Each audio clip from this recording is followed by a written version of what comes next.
अस्सलाम वालेकुम स्टूडेंट्स। आज हमारा टॉपिक है होमोसाइक्लिक या कार्बोसाइक्लिक कंपाउंड्स। होमोसाइक्लिक कंपाउंड्स ऐसे कंपाउंड्स को कहते हैं जिसमें क्लोज चेन होगी, यानी पहला और आखिरी कार्बन आपस में जुड़े हुए होंगे और उसमें सिर्फ रिंग के अंदर कार्बन एटम्स होंगे। कार्बन एटम्स के अलावा इसमें कोई दूसरा एटम नहीं होगा। तो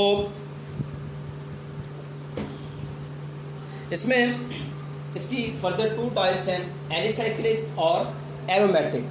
एलिसाइक्लिक ऐसे कंपाउंड्स को कहते हैं जिसमें कम से कम 3 कार्बन एटम्स होंगे। डेफिनेशन इसकी देखेंगे, होमोसाइक्लिक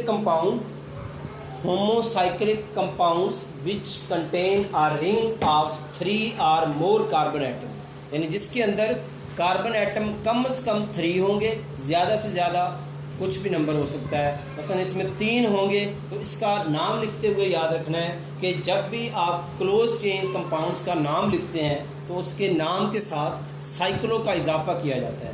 अब इसमें 3 कार्बन एटम्स हैं तो इसका नाम बनेगा साइक्लोप्रोपेन।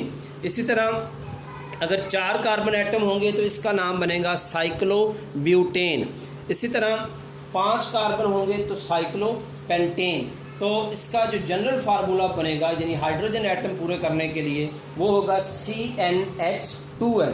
जितने कार्बन एटम होंगे हाइड्रोजन उसका डबल होंगे।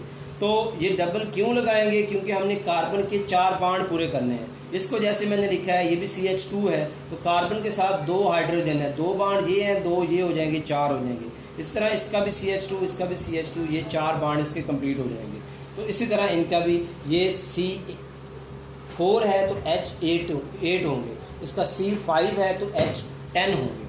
उसके बाद होमोसाइक्लिक कंपाउंड या कार्बोसाइक्लिक कंपाउंड, इसकी दूसरी टाइप है एरोमेटिक। एलिसाइक्लिक में कम से कम 3 कार्बन एटम थे तो एरोमेटिक में कम से कम 6 कार्बन एटम्स होंगे। तो इनकी एरोमेटिक की डेफिनेशन क्या बनेगी?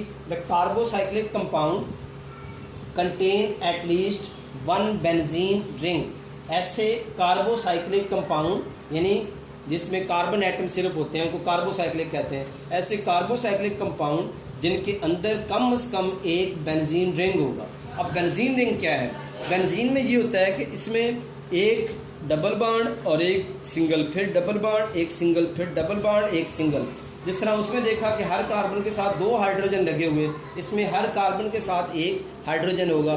2 हाइड्रोजन क्यों नहीं होंगे? क्योंकि इसके अंदर 3 डबल बॉन्ड आ गए हैं। तो 3 डबल बॉन्ड होने की वजह से इसके 6 हाइड्रोजन कम हो जाएंगे। जहाँ पे 2 हाइड्रोजन थे वहाँ पे 1 हाइड्रोजन होगा। इसी को हम इस फॉर्म में भी लिखते हैं कि इसमें जहाँ पे कार्नर पे कार्बन है, यहाँ पे अंडरस्टूड होता है कि ये कार्बन एटम्स हैं।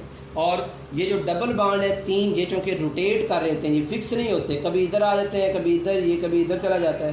तो इसको रोटेशन की वजह से इसके अंदर हम सर्कल लगा देते हैं। तो मैंने बताया कि मिनिमम 6 होंगे, ज़्यादा से ज़्यादा 7 भी हो सकते हैं, 8 भी, 10 भी। तो इसमें 1 कार्बन बढ़ गया है, 6 रिंग के अंदर है, 1 ऊपर वाला मिथाइल का, तो ये 7 कार्बन वाला है। इसका नाम है टॉलुइन। इससे अगला जो है जिसके ऊपर CHO लगा हुआ है, इसमें भी 7 कार्बन है, इसको कहेंगे बेंज़ाइलडिहाइड, ये इनके स्पेशल नेम है।